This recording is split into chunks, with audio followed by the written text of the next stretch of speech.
ताजा के साथ आइए देखते हैं शहर की कुछ खास और बड़ी खबरें। उज्जैन नानाखेड़ा पुलिस थाना प्रभारी प्रकरण के आईओ द्वारा प्रकरण में भ्रष्टाचार कर उसे प्रभावित करना।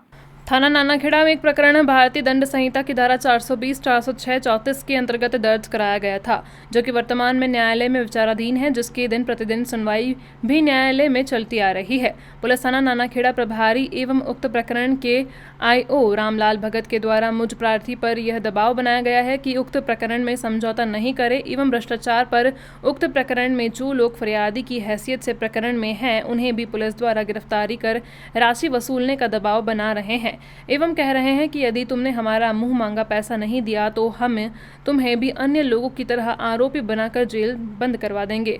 आधार के आरोपी यह कि उक्त प्रकरण में सज्जन सिंह अंजना निवासी ग्राम बोरखेड़ी, जो कि उक्त प्रकरण में फरियादी की हैसियत से था, उसे पुलिस द्वारा जबरन बिना किसी बनाया गया एवं रात भर थाने पर रहकर उससे 5 लाख रुपए राशि भी वसूली की गई एवं कहा गया कि तू राशि दे दे तो हम तुझे छोड़ देंगे। उसके बाद भी राशि वसूलने पर उसे आरोपी बनाकर थाने में न्यायालय में पेश कर जेल भेज दिया गया। जब मुझे प्रार्थी द्वारा नानाखेड़ा थाना प्रभारी ने यह निवेदन किया गया कि उक्त प्रकरण में इन फरियादियों द्वारा जब आपको अपनी मुंह मांगी राशि दे दी गई है, फिर भी आप इन्हें अपराधी क्यों बना रहे हैं, तो थाना प्रभारी एवं उक्त प्रकरण के आईओ रामलाल भगवत व रीडर सुनील गौड़ द्वारा यह कहा गया कि तू एक छूट भैया नेता है, अपनी औकात में रह, वरना तुझे भी इस केस में आरोपी बनाकर आजीवन जेल में सड़वा देंगे।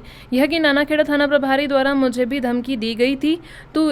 यह कि मैं प्रार्थी बसंत विहार कॉलोनी का निवासी हूं, जो कि नानाखेड़ा थाना क्षेत्र में ही आता है एवं मैं एक सभ्य व सम्मानीय परिवार का सदस्य। थाना प्रभारी एवं रामलाल भगत व सुनील गौड़ द्वारा दी गई धमकी से मैं प्रार्थी अत्यंत भयभीत हूँ एवं मुझे पूरी आकांक्षा है कि यह लोग आने वाले समय में अन्य फरियादियों को जिस तरह षड्यंत्र पूर्वक आरोपी बनाया गया है, कहीं मुझे भी इस तरह के उक्त प्रकरण में न अन्य झूठे प्रकरण में न फंसवा दे। ऐसा कर रहे हो, तो उसी बात को उन्होंने खंडन करते हुए कहा कि तू तो छोटा नेता है, मैं मोहन यादव जी मेरे मामा ससुर है, बस यहाँ से समझ जाओ। भारतीय जनता पार्टी के प्लेटफॉर्म पे ये बात रखी कि इस तरीके से मंत्री जी के नाम से थाना प्रभारी आपको डाला गया।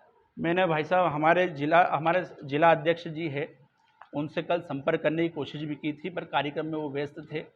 और आज हम सब भारतीय जनता पार्टी के सभी तमाम हम युवा मोर्चा के लोग आज हम वहाँ पर जाएंगे और उनसे इस प्रकार की चर्चा करेंगे कि इन्होंने ऐसी बात की, परंतु उससे पहले वो मुझे समझाई देते। उससे पहले मैंने बोला कि नहीं, मैं इस बात को लाऊंगा कि ये ऐसी ऐसी हरकत कर रहा है टीआई नानाखेड़ा। 2 तारीख को मुख्यमंत्री जी आएंगे भाई बिल्कुल बाकायदा उनसे मिलने की भी तैयारी की गई है भाई साहब, बिल्कुल पूरी तैयारी की गई है उनसे मिलने की। पूरी समाज के बड़ा पैमाने पर उनसे हम मिलेंगे बिल्कुल। इसके बाद आपकी क्या रणनीति रहेगी? इसके बाद भाई साहब हमारी कुछ ऐसी विशेष रणनीति नहीं रहेगी, क्योंकि जो भी करना है अब ये यहाँ का सिस्टम करेगा।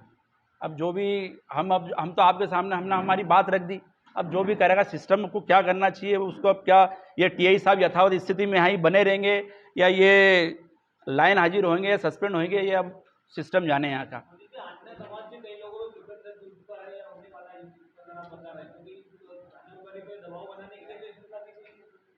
भाई साहब मुझे स्वयं टीआई साहब ने धमकी दे दी है कि तेरे पे ऐसी दफाएं लगवाऊंगा जिंदगी भर नहीं छूट पाएगा। मुझे स्वयं उन्होंने धमकी दी है ऐसी कि तेरे को ऐसी दफाएं लगवाऊंगा जीवन भर नहीं छूट पाएगा। ऐसा क्या कारण हो गया था कि आपको पैसा देके एफआईआर दर्ज करवाना पड़ा? क्योंकि मैंने आपसे पहले भी कहा कि मुझे लगा कि ये चलता होगा यहाँ पर ऐसा, कि बोले भैया इतने पैसे यहाँ लगेंगे, बोले। इसके लिए आपने किसी से जानकारी नहीं ली? नहीं ली मैंने। आप खुद भाजपा नेता हैं, आपको सारी चीजें मालूम है, आपको भी ये मालूम होता है कि पैसा लेके कोई एफआईआर नहीं होती है, बट आपने 3 लाख रुपए देकर एफआईआर दर्ज कराई, ऐसे आरोप लगाए हैं। तो क्या एफआईआर पैसा देके होती है या आप मीडिया के पास पहले क्यों नहीं आए? क्योंकि उस पर खुद पर जो ओपी अहीर है नानाखेड़ा का टीआई, उस पर खुद पर कुछ राजनीतिक ताकत है, उसके उस संरक्षक में है, वो मुझे लगता है वो है। उसने बहुत हल्की जीवान पे बात करी है कल। हाँ है, बिल्कुल मैं मानता हूँ, कोई ताकत का है, बिल्कुल है उनका हाथ। इसलिए मैं देखिए भाई साहब, मैं आपको एक क्लियर कर देता हूँ, मैं भारतीय जनता पार्टी का एक सच्चा कार्यकर्ता हूँ। मुझे कोई पद, मुझसे कभी भी एक पद कभी भारतीय जनता पार्टी नहीं छीन सकती, वो है कार्यकर्ता। मुझे ठीक है, मैं सच बोलूँगा तो लोग मुझे पद के वो कर देंगे, पर कार्यकर्ता पद कभी नहीं छीन सकती मुझसे। आप भारतीय जनता कॉन्फ्रेंस क्यों कर रहे हो? ये भाई साहब आपको मैं लाइव बताता हूँ,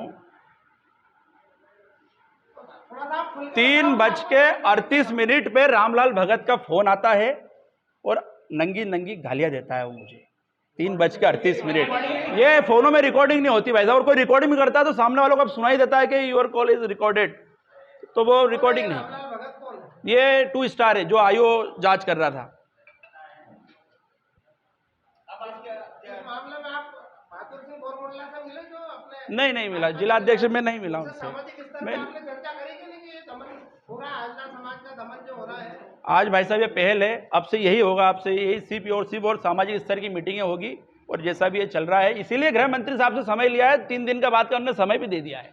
सीएम साहब आ रहे हैं 2 तारीख, बिल्कुल बड़े पैमाने पर सामाजिक स्तर से हम जाएंगे वहां पर, बिल्कुल मिलने जाएंगे बड़े स्तर पर। अगर आपको नहीं मिलने दिया तो क्या करेंगे आप?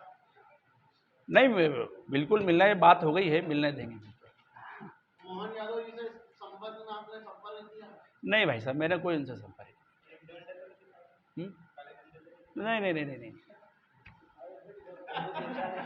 ओपी अहिर टीआई से जान का खतरा है, क्योंकि ये भविष्य में मेरे खिलाफ कुछ भी झूठा प्रकरण दबा करके मुझे ये फंसाएंगे, क्योंकि मैं इसी क्षेत्र में रहता हूँ, नानाखेड़ा क्षेत्र में, वसंत विहार में मेरा निवास है। ये मुझ पर कौन सा भी झूठा प्रकरण लगा सकता है अब। तो मुझे माननीय एसपी साहब से, शिवराज सिंह जी से, सभी से प्रमुख लोगों से मैं प्रार्थना करता हूं कि मुझे सुरक्षा की दृष्टि से सुरक्षा भी दी जाए, और भविष्य में ये मुझ पर कोई सब झूठा प्रकरण ना डाल दे। मैं अपील करता हूं इससे बहुत बहुत। आप अभी आईजी और एसपी साहब से मिले क्या प्रतिनिधि मंडल? बस अब जा ही रहे हैं भाई साहब, एसपी साहब और आईजी साहब के पास। ठीक, नमस्कार, मैं मनीष आंजना वसंत विहार में निवासरत करता हूं। अभी भारतीय जनता पार्टी की दृष्टि में नगर उपाध्यक्ष युवा मोर्चा का दायित्व है। अभी हाल ही में हमारी समाज के साथ एक 420 की हमने एक कायमी करी थी। नानाखेड़ा थाने पे हमारी समाज के साथ बहुत पैसे का एक लेन देन करके वो फरार हो गए थे, तो उनकी हमने कार्रवाई करवाई थी। उस कार्रवाई के संदर्भ में आपसे बात साझा करने के लिए आया हूँ। नानाखेड़ा थाने पर आज से लगभग 1 वर्ष पहले हमने आनंद धर्मेंद्र भटोल के खिलाफ एफआईआर करवाई थी। उस एफआईआर में टीआई माननीय ओपी अहिर जी द्वारा हमसे 3.5 लाख रुपए की मांग की गई थी। उस 3.5 लाख रुपए की राशि देकर ही उनने एफआईआर लॉन्च करी थी। हमारे पास तमाम दस्तावेज थे, सब थे, उसके बावजूद भी उन्होंने 3.5 लाख की डिमांड करी थी। चलो ठीक है, समाज के सब लोगों ने मिलकर, उस समय व्यवस्था ऐसी थी कि भैया चलो यार हमें एफआईआर तो करवानी है, ठीक है भैया, इतना पैसा गया तो इतना पैसा और दे दो। तो 3.5 लाख सब ने हमने इकट्ठे करे और टीआई साहब को दे दिए। अब उसके बाद में जो फरियादी है, मेरे साथ जो भी फरियादी है, जो आवेदन दे के आए हैं, उन्हीं को टीआई साहब ने, पहले तो टीआई साहब उनसे पूछते हैं कि भैया तुम्हारे पास कितनी ज़मीनें हैं, कितने बीघा ज़मीनें हैं, क्या पूरी उसके बारे में पूरी हिस्ट्री जानते हैं, और उस हिसाब से फिर की मोटी राशि उससे मांगते हैं। 29 लोगों ने इस प्रकरण में आवेदन दिया था।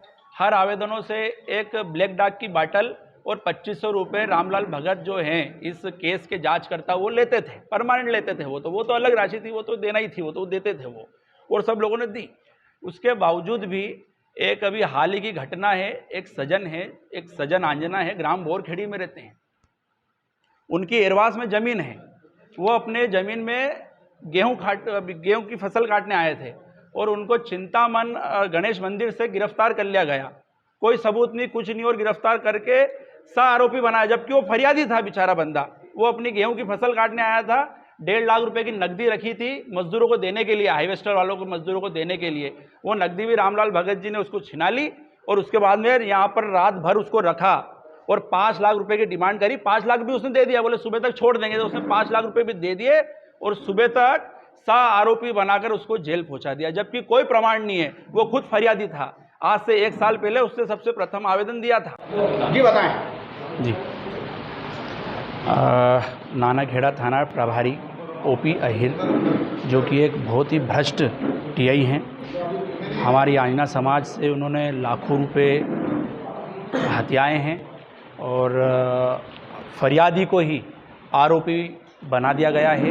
हम माननीय एसपी साहब से, आईजी साहब से और माननीय गृह मंत्री साहब से निवेदन करते हैं कि इस केस की जांच निष्पक्षता से कराई जाए।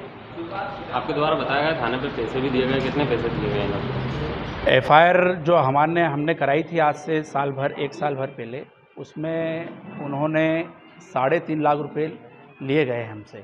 और एक जो फरियादी एक और था सज्जन सिंह, जो कि बोरखेड़ी में रहते हैं, उसको धोखे से पहले बुलवाया कि आज चाय पी के बात करनी है, और वो आया तो उसको बिठा लिया थाने पर और उससे 5 लाख रुपए प्लस उसके जो मजदूरों को पैसे बांटने लाया था 1.5 लाख, वो यानी कि 6.5 लाख रुपए उससे ले लिए गए। उसके बावजूद उसको जेल पहुंचा दिया। उसकी शिकायत मेरे टीआई साहब से ही करी कि ये क्या आपने पैसे भी ले लिए और बोले इनको छोड़ दिया। उसकी तो उन्होंने बोला कि तू नेता बनता है, ऐसे ऐसे भद्रता से बात की। और हम माननीय एसपी साहब के पास बस जस्ट अभी जा ही रहे हैं और माननीय आईजी साहब से हमने मिलने का समय ले लिया, वहाँ जा रहे हैं सर। मैं मनीष आंजना, भारतीय जनता युवा मोर्चा उपाध्यक्ष हूँ, बसंत विहार में निवास है।